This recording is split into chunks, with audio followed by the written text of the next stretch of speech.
Hey Melody, here is your video for your October songs.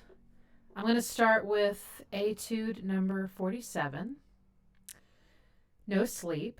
No sleep conjures horror. No love conjures sorrow. No hugs conjure fear. No one needs to be alone here. Okay. Ooh, what a pretty chord.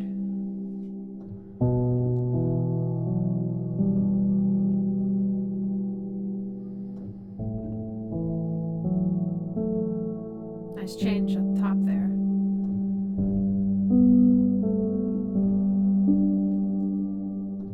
Very pretty. What are these chords? There's a tritone in there.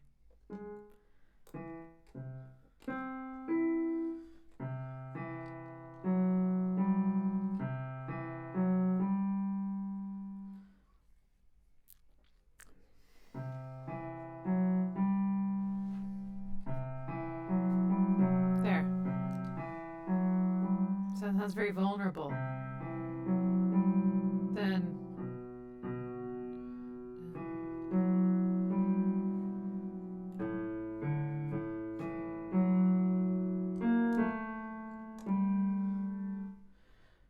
it's good that you did a variation on that third chord. That was a nice touch. And then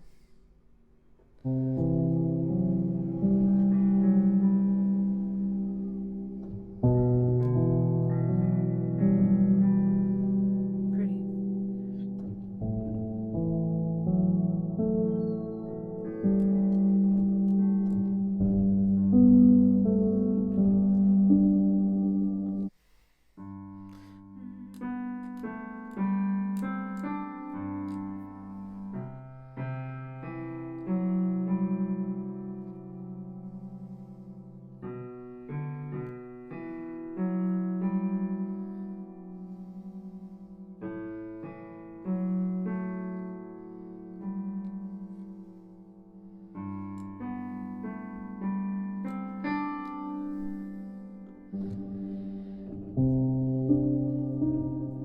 Ooh, whip minor.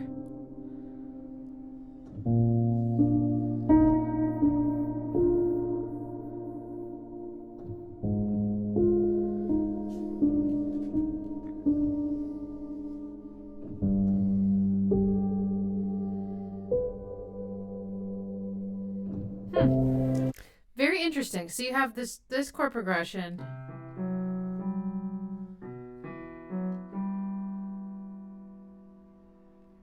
Which sounds like an E minor progression. Like this would be a flat 6 chord, then an E minor chord, then a flat 7 chord, and then a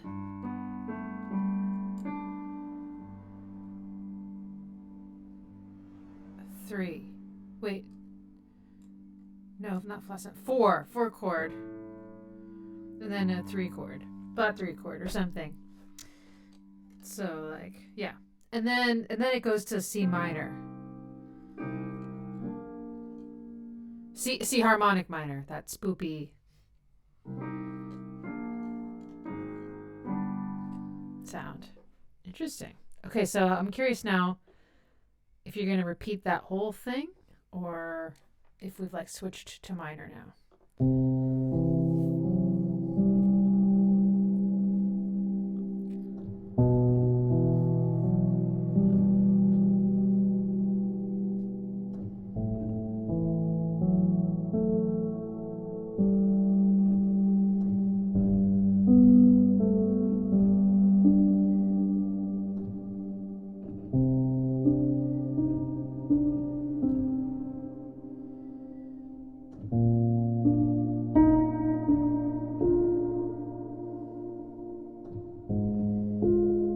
Flat 6.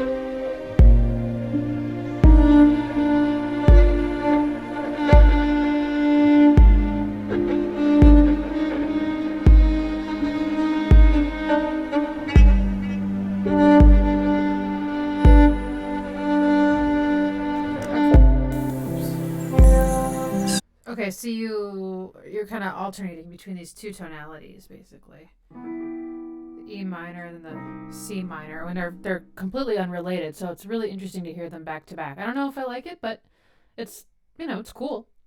And then I hear this violin. I think that's you, right? Because you bought that purple violin. It's interesting. It's the technique is. I know it has a name actually. I just can't remember what it is. But it's a way of bouncing the bow kind of on the string to create sort of this like shovey chuggy kind of sound. So it's interesting. It sounds very pained. Yeah.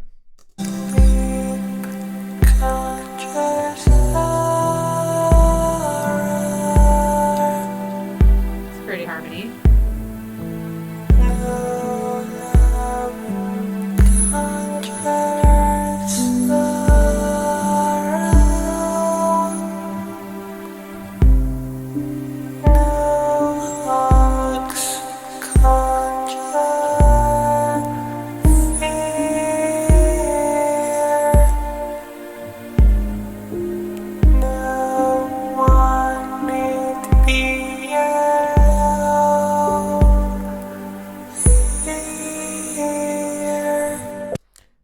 That's cool. Okay. The like two different keys starting to kind of grow on me.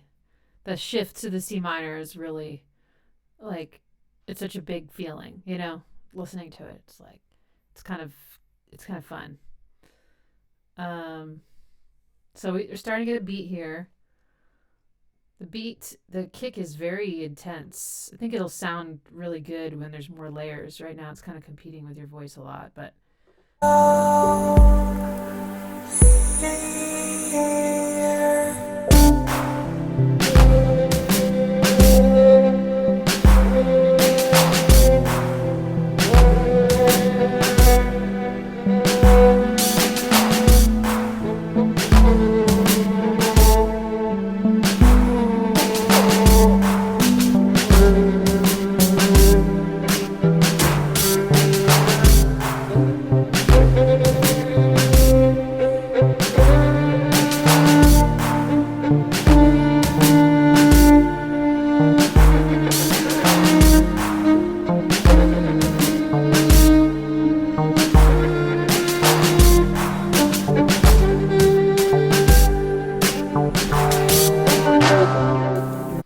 I hear the 303 starting to come in down below. These drums are interesting. I like the panning. It's very creative.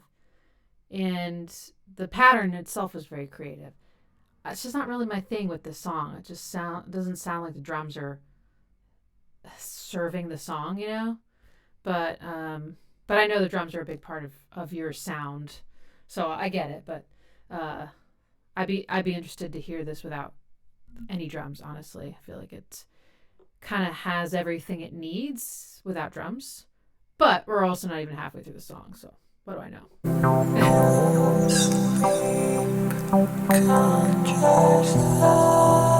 that's cool. The vocal harmonizing. Pretty.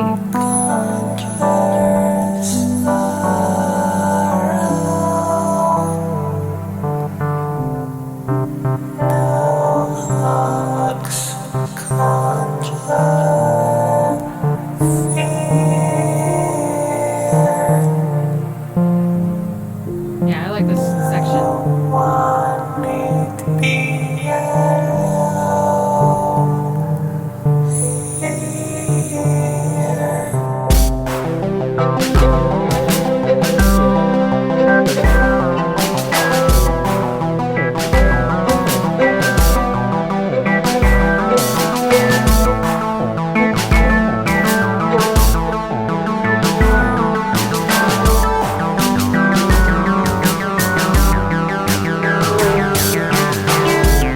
This is something I haven't heard from you before, kind of using the 303 to arpeggiate chords and a very consistent sort of pattern.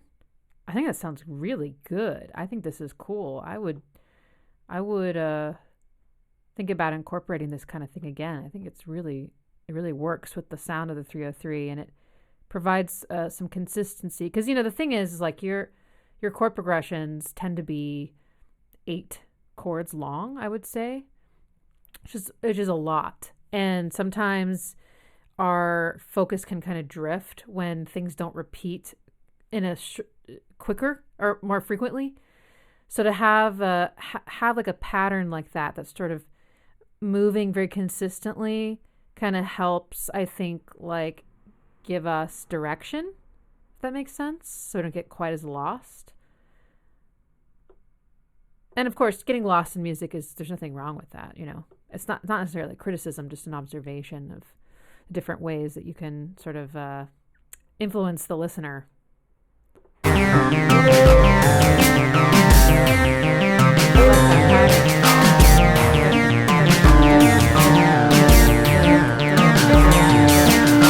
And it's creating kind of a polyrhythm too, which I find very satisfying.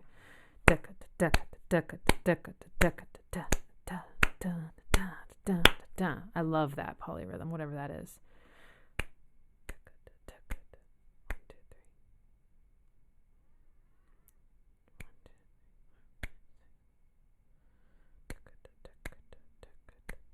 I don't know.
That was a cool sound at the end. That was neat. Whatever you're doing there, you could create some really novel sounds with your violin, with whatever you did there.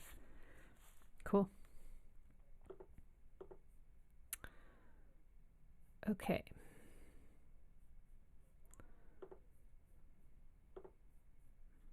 Looking for the other ones. Where are they?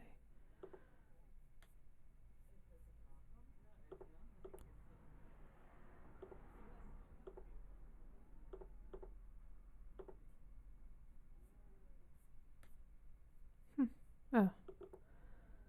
All right, let's do number 55, It Hurts. Okay, this has lyrics.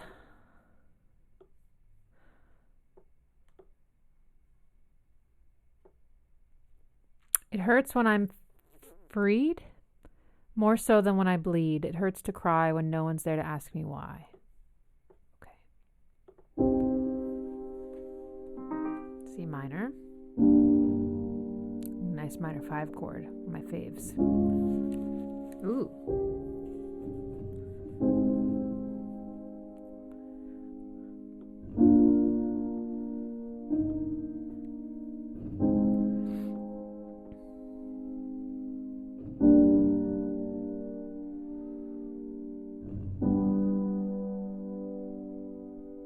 Okay, let's figure out. There's that one chord that was unexpected. I really liked it. So.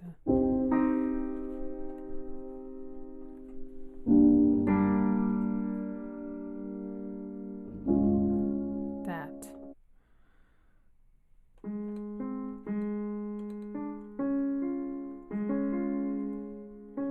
Oh, flat 2 chord. Cool. That was in last night when I was listening to Sally's song from A Nightmare Before Christmas. It really relies heavily on that sound. I know there's something in the wind.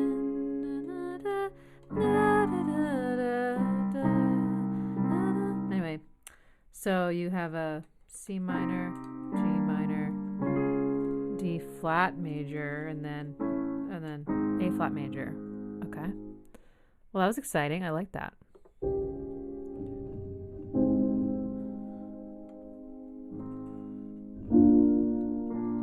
Okay, flat 7. Back to flat 6. Back to minor 5. Then you major it to create that harmonic minor turnaround.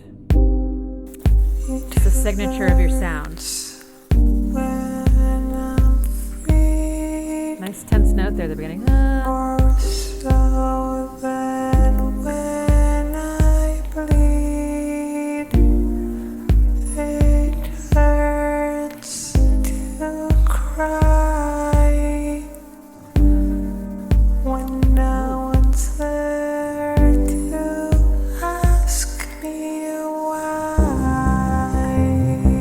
The delay on your voice here is pretty cool.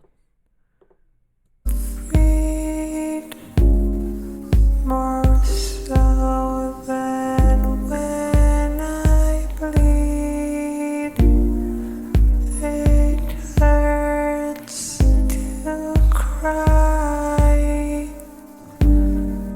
That's very, very cool.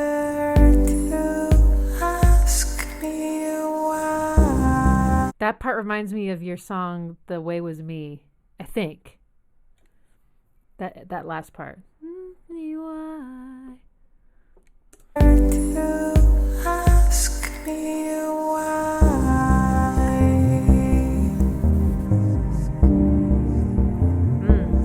Nice pads or strings, or both.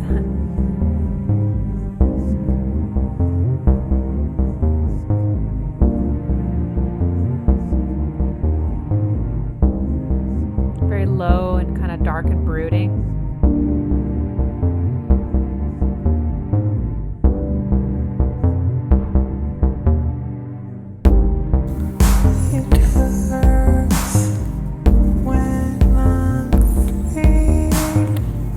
Nice. We've withheld that third snare. Okay. Cool. Cool variations with the snare.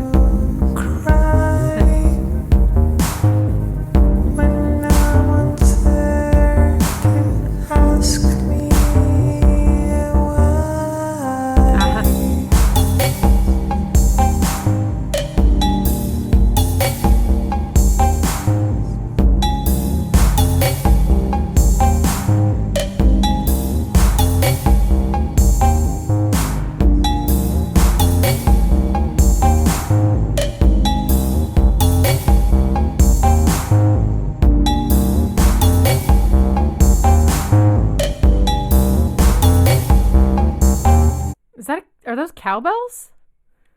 Cowbells, and then like one of the, was it like the Roland 808 or 909 or whatever cowbell, synthesized cowbell, the one that's like a little ding, little chink.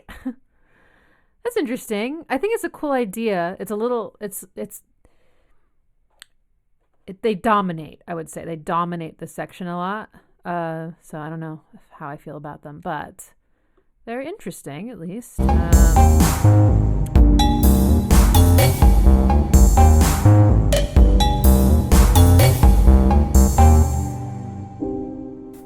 It hurts when I'm freed, more so than when I bleed.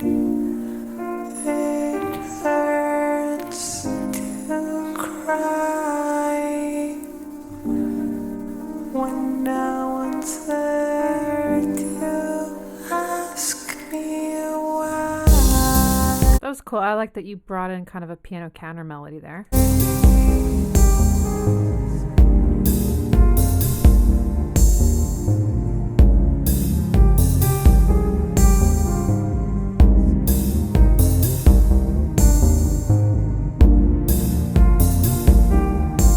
See, I like the sound of these sort of rhythmic accents more than the cowbell because they're kind of they like provide interest and sort of, you know, accents, and they're panned, and they just create like new textures, but they're not overpowering. Whereas the cowbells to me were just really piercing and sharp, and like they distracted me from the rest of the song, where I feel like this kind of works with the song a little bit more.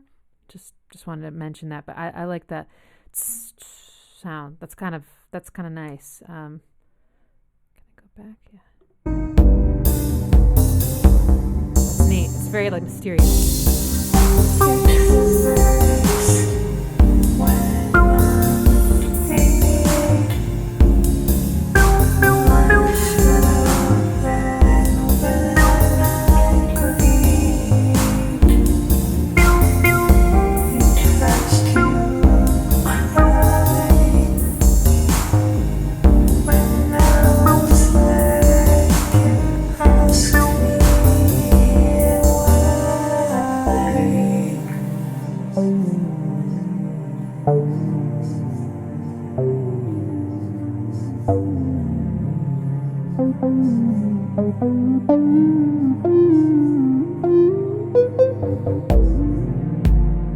So this 303 solo is pretty cool. I know you're not really looking for feedback, but just for like safety, there's been some moments in this song, and also I think the other one, where your highs were almost painful.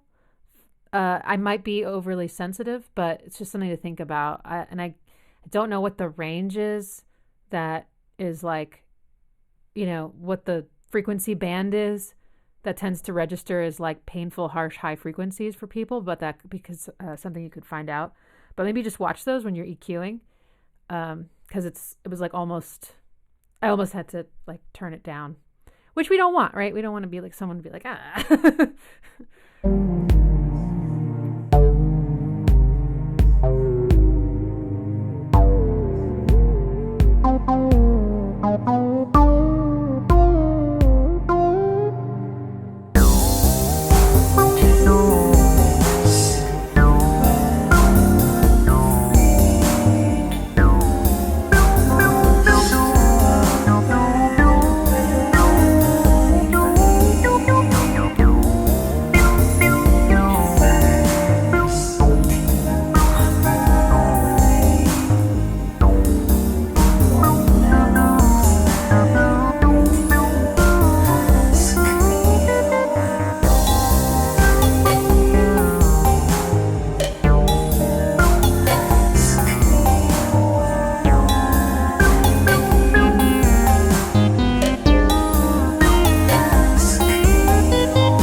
Wow, delay coming off your voice there is awesome.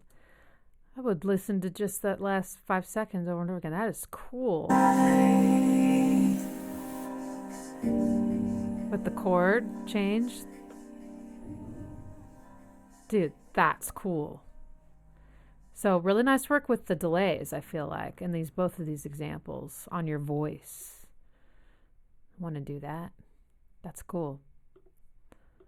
All right, and lastly, Etude 57, shell. Lyrics are, you may think all this noise is just a shell, but really a quiet place, that's my hell.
Okay, so chord progression wise, it sounds like you are kind of just going down the scale in chords, right?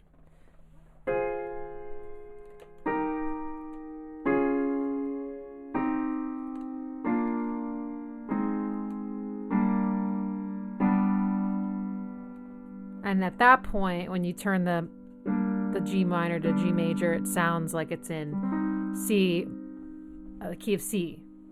But then you start all the way up here, and then that chord is not in the key of C.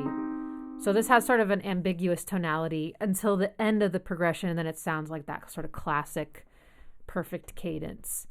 I'm really interested in what's going on, though, with the synth or is the piano, I don't know, like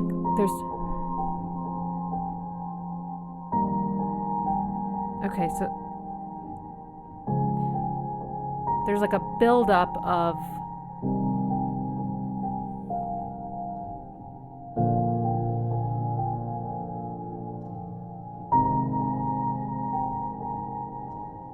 maybe it's a delay, or it's a long release or something. But then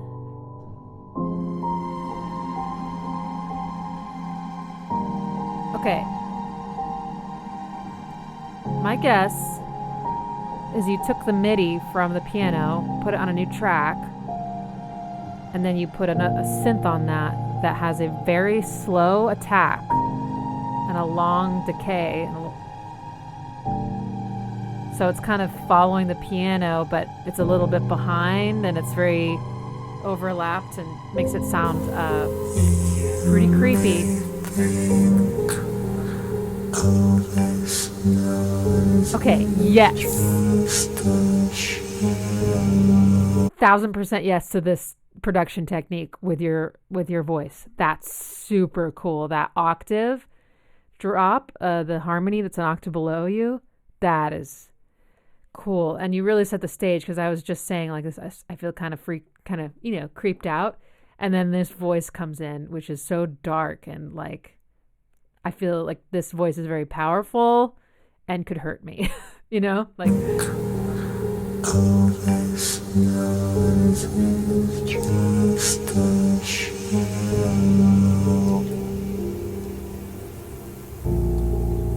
Low piano.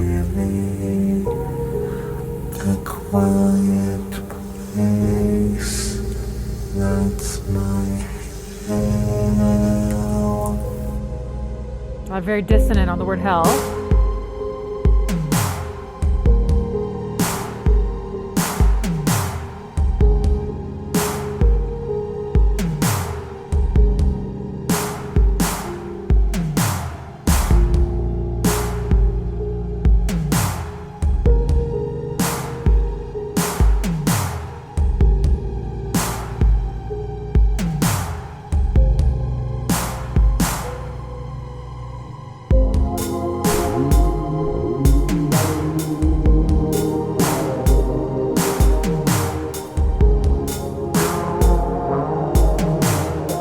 gosh, that hi-hat is that hi-hat I was talking about in the other live stream.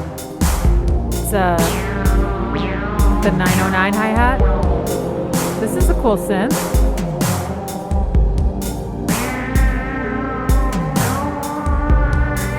It's like an evil cat.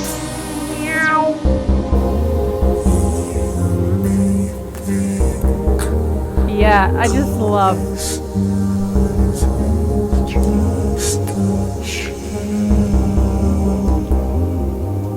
the vocals.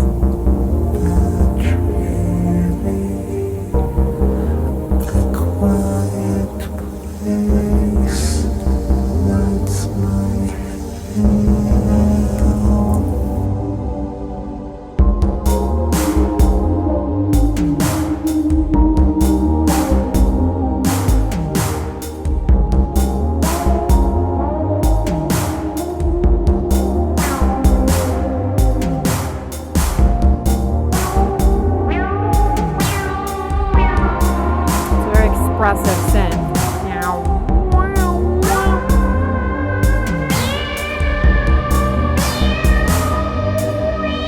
That was nice. Where you went up like that? That was good.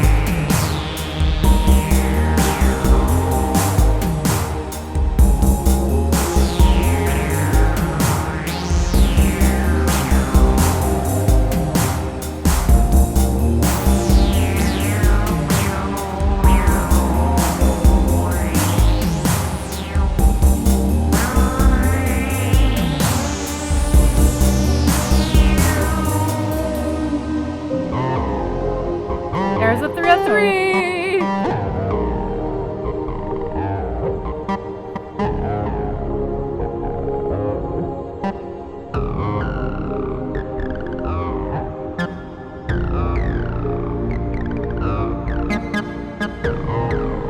Very rhythmic. Yep.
Sounds like he brought in a drum layer that swings, but the rest of your drum beat is straight.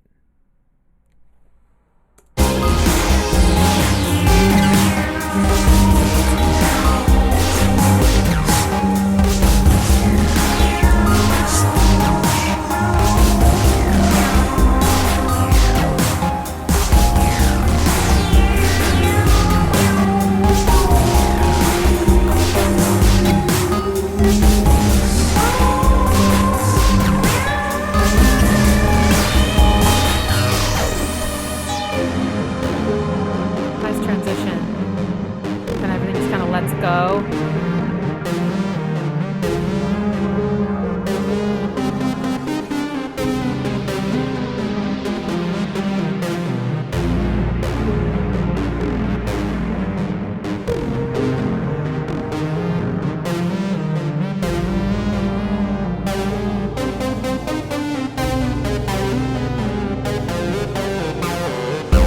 Just having an observation, I think, about myself. I'm such a repetition junkie, I guess. I like the sound of your 303s. They're really interesting, and the 303 can sound like so many different things, depending on how you're playing it. But I am looking for patterns and repetition, and your 303s meander and kind of don't repeat until the whole, the whole 8 measures, and then it starts over. but like within that statement, there's usually not repetition. And my brain keeps trying to find those things to hook onto, and there aren't any. And it makes me a little uncomfortable. So again, not a criticism, just like, it's interesting to think about, I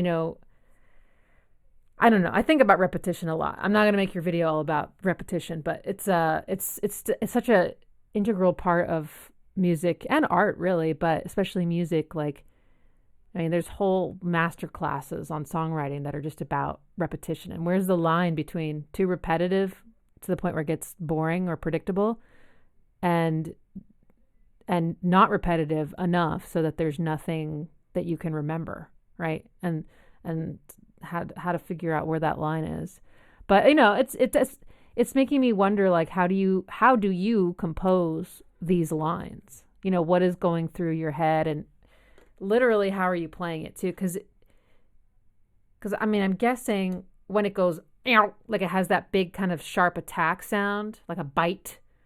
That's when you attack the note, and then if you connect it, you have a portamento, right? Like, if you connect it to the note before it, then it just kind of goes, right? Correct me if I'm wrong. So you're clearly, you've got these moments where you attack and then connect. You attack and connect, and those create these like sort of rhythmic jaggedy edges. And but how do you go about picking the notes? I'd be curious to learn more about that. Okay, let's keep going.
Spooky chord resonating there.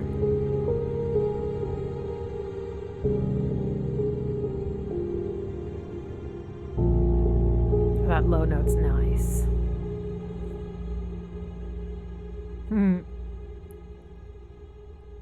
Very incomplete ending. That's cool. I like those endings. I like it when an ending fools me, personally.